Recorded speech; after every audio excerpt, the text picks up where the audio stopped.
આપણી સંકલ્પ ન્યૂઝ ચેનલને સબસ્ક્રાઇબ અને લાઇક કરો, બેલ આઇકન દબાવો જેથી આવનાર ન્યૂઝ અપડેટ્સની નોટિફિકેશન આપના મોબાઈલ પર સૌથી પહેલા પહોંચે. Like, subscribe and share the video. નમસ્કાર દર્શક મિત્રો, હું છું પૂજા ટંડે. સંકલ્પ ન્યૂઝમાં આપનું સ્વાગત છે. સમાચારની શરૂઆત કરતા પહેલા એક નજર આજના મુખ્ય સમાચાર ઉપર. પારડી સહિત અન્ય પોલીસ મથકે 7 વર્ષથી ફરાર બુટલેગર કિરણ ઉર્ફે લાલુને દમણ જેલની બહારથી ઝડપી પાડ્યો.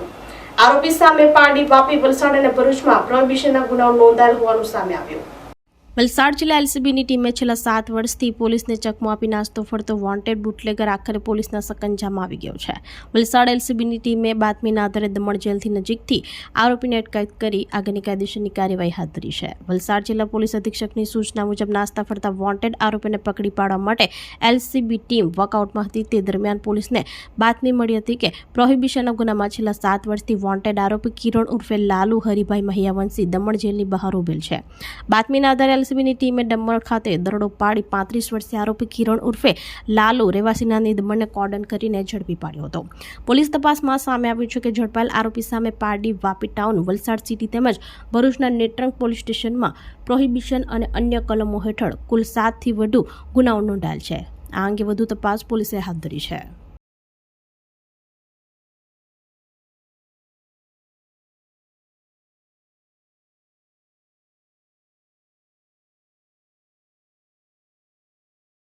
ગૌમાતાને રાષ્ટ્રમાતાનો દરજ્જો આપવાની માંગ સાથે દમણમાં ગૌ સન્માન આહવાન અભિયાન અંતર્ગત કલેક્ટરને આવેદનપત્ર અપાયું. ગૌમાતાને રાષ્ટ્રમાતાનો દરજ્જો આપવા અને દેશભરમાં ગૌહત્યા પર સંપૂર્ણ પ્રતિબંધ મૂકવાની માંગ સાથે દમણ કલેક્ટર કચેરી ખાતે ગૌ સન્માન આહવાન અભિયાન અંતર્ગત રાષ્ટ્રપતિને સંબોધીને આવેદનપત્ર પાઠવવામાં આવ્યું હતું. અખિલ ભારતીય વેદલક્ષણા ગૌવંશને રાષ્ટ્રમાતા અથવા રાષ્ટ્ર આરાધ્યનો સંવૈધાનિક દરજ્જો પ્રદાન કરવા તેમજ કેન્દ્રીય ગૌસેવા મંત્રાલયની સ્થાપના અને એકીકૃત કેન્દ્રીય કાનૂન નિર્માણ માટે આ રાષ્ટ્રવ્યાપી અભિયાન ચલાવવામાં આવી રહ્યું છે. જે અંતર્ગત અગાઉ 27 એપ્રિલ 2026ના રોજ 5100 તાલુકાઓમાંથી 5 કરોડથી વધુ નાગરિકોના હસ્તાક્ષર ધરાવતું પ્રાર્થના પત્ર મોકલવામાં આવ્યું હતું.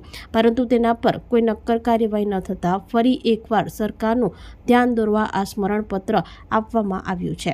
અભિયાનના પ્રવક્તાએ જણાવ્યું હતું કે પ્રથમ ચરણમાં એપ્રિલ મહિનામાં 22,500 હસ્તાક્ષર આપવામાં આવ્યા હતા, જ્યારે આજે દ્વિતીય ચરણમાં 350 પૃષ્ઠોમાં કુલ 9,875 લોકોના હસ્તાક્ષર સાથેનું આવેદનપત્ર દમણ કલેક્ટર મારફતે રાષ્ટ્રપતિ ભવન નવી દિલ્હી મોકલવામાં આવ્યું છે. ગૌમાતાને રાષ્ટ્રીય સન્માન આપવાના ઉદ્દેશ્ય સાથે હાથ ધરાયેલા અભિયાનમાં હિન્દુ સમાજના અગ્રણીઓ તથા ગૌભક્તોએ મોટી સંખ્યામાં એકઠા થઈ વિશાળ રેલી કાઢી કલેક્ટર કચેરીએ પહોંચ્યા હતા.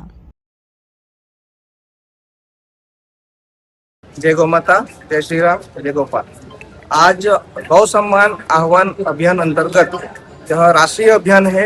गौ माता की सेवा में सुरक्षा मिले और उनको सम्मान मिले, इसके लिए गौ हत्या पूरे भारतवर्ष में प्रतिबंध लगे, गौ माता को राष्ट्रीय सम्मान मिले, जैसे राष्ट्र आराध्या, राष्ट्र माता जैसे राष्ट्रीय सम्मान मिले, उसके लिए पूरे भारत भर में गौ भक्तों ने और हिंदू समाज ने इकट्ठा होकर इस तरह से प्रार्थना पत्र, हस्ताक्षर पत्र करके दिए हैं.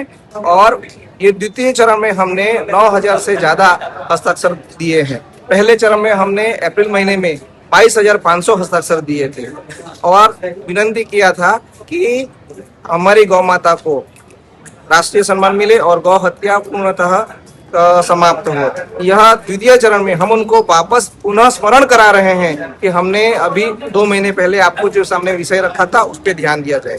जय गौ माता, जय श्री राम, जय गोपाल. કપરાડાના માની ગામે પાકી સ્મશાન ભૂમિના અભાવે ધોધમાર વરસાદ વચ્ચે અંતિમ સંસ્કાર કરવા લોકો મજબૂર. દર ચોમાસામાં ખુલ્લા આકાશ નીચે અંતિમ ક્રિયા કરવાની સમસ્યા અંગે તંત્ર ધ્યાન દોરે તેવી સ્થાનિકોની માંગ.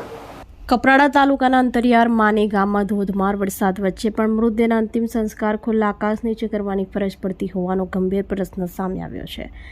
પાકી સ્મશાન ભૂમિનો અભાવ હોવાથી ગ્રામજનોને ભારે હાલાકીનો સામનો કરવો પડી રહ્યો છે. કપરાડાના માની ગામના સાતવાકલ ફળિયાના રહેવાસી સ્વર્ગસ્થ દેવરામ ઉર્ફે ઘોટીરામ લખમાભાઈ રાઠણનું 1 ઓગસ્ટના રોજ અવસાન થયું હતું. તેમના અંતિમ સંસ્કાર માટે ગ્રામજનો તે દિવસે વરસાદ વચ્ચે અંતિમ ક્રિયા માટે જવું પડ્યું હતું, પરંતુ ત્યાં કોઈ પાકું શેડ કે સ્મશાન ભૂમિ ન હોવાથી ખુલ્લી જગ્યામાં જ અંતિમ સંસ્કાર કરવાની ફરજ પડી હતી. સ્થાનિકોના જણાવ્યા અનુસાર માની ગામના 7 ફળિયાઓ માટે એક જ સ્મશાન ભૂમિ છે, પરંતુ વર્ષો વીતી ગયા છતાંય ત્યાં પાકી સ્મશાન ભૂમિ કે વરસાદથી રક્ષણ મળે તેવી કોઈ વ્યવસ્થા કરી નથી. પરિણામે દરેક ચોમાસામાં ગ્રામજનોને ભારે મુશ્કેલીઓનો સામનો કરવો પડે છે. ગ્રામજનોએ અનેક વખત સંબંધિત વિભાગ સમક્ષ મૌખિક રજૂઆતો કરી હોવાનો દાવો કર્યો છે, છતાંય આજ દિન સુધી કોઈ કાર્યવાહી કરી નથી. ગ્રામજનોની રજૂઆતો માત્ર કાગળ પર રહી છે. આ મુદ્દે સ્થાનિક જનપ્રતિનિધિઓ ગંભીરતા દાખવે તેવી માંગ સ્થાનિકો કરી રહ્યા છે.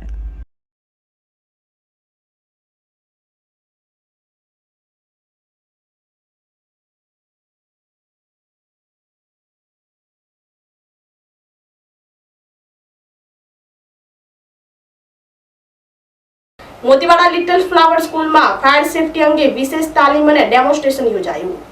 પારડી તાલુકાના ઉદવાડા મોતીવાડા ખાતે આવેલ લિટલ ફ્લાવર સ્કૂલ ખાતે ફાયર એન્ડ ઇમરજન્સી ડિપાર્ટમેન્ટના નિષ્ણાંતો દ્વારા વિદ્યાર્થીઓ અને સ્ટાફ માટે ફાયર સેફટી એટલે કે અગ્નિશામક તાલીમ અને માર્ગદર્શન સત્રનું આયોજન કરવામાં આવ્યું હતું. આ તાલીમ કાર્યક્રમમાં ફાયર વિભાગના ટ્રેનર્સ દ્વારા આગ લાગવાના સંજોગોમાં રાખવાની સાવચેતીઓ અને અગ્નિશામક સાધનોનો ઉપયોગ કેવી રીતે કરવો તેની લાઈવ ડેમો પ્રત્યક્ષ પ્રદર્શન આપીને સમજણ આપવામાં આવી હતી. શાળાના પ્રિન્સિપાલ, સમગ્ર શૈક્ષણિક સ્ટાફ તેમજ માધ્યમિક અને ઉચ્ચતર માધ્યમિક વિભાગના વિદ્યાર્થીઓએ ઉત્સાહભેર આ તાલીમમાં ભાગ લીધો હતો અને આપત્તિ વ્યવસ્થાપન વિશે ઉપયોગી જ્ઞાન મેળવ્યું હતું.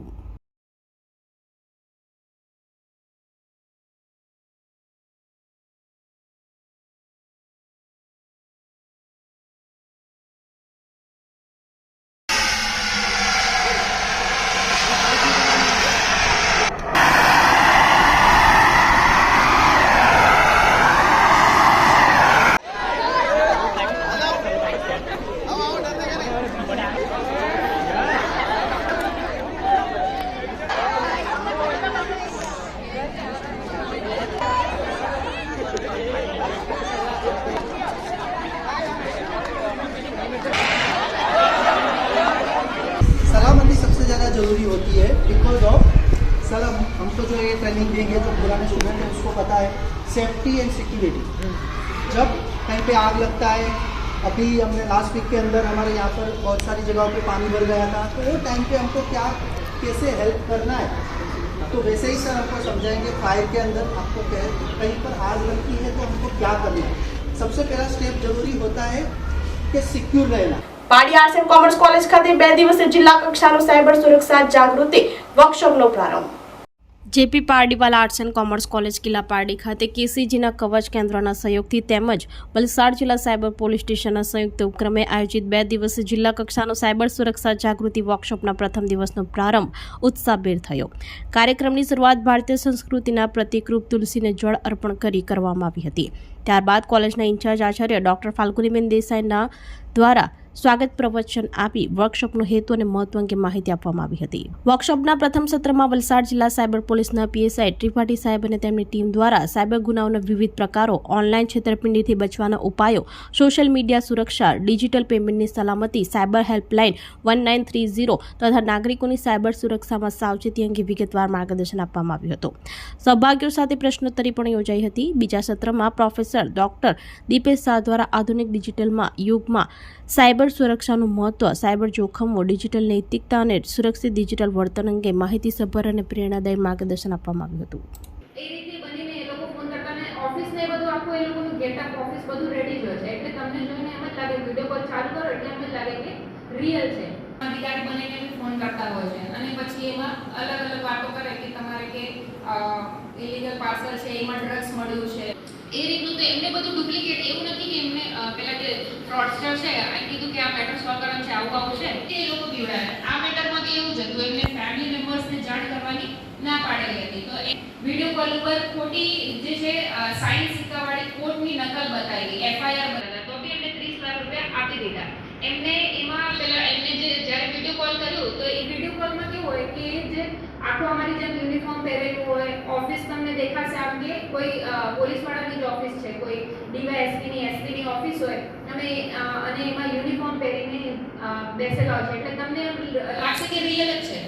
તો ડાયરેક્ટ તમારે જે નજીકનું પોલીસ સ્ટેશન ત્યાં જઈને એક વખત વેરીફાઈ કરવાનું કે ખરેખર આવું છે. તો આ તાજના સમાચારો, નવા સમાચારો સાથે કાલે ફરી મળીશું. નમસ્કાર. આપણી સંકલ્પ ન્યૂઝ ચેનલને સબસ્ક્રાઇબ અને લાઇક કરો, બેલ આઇકન દબાવો જેથી આવનાર ન્યૂઝ અપડેટ્સની નોટિફિકેશન આપના મોબાઈલ પર સૌથી પહેલા પહોંચે. Like, subscribe and share the video.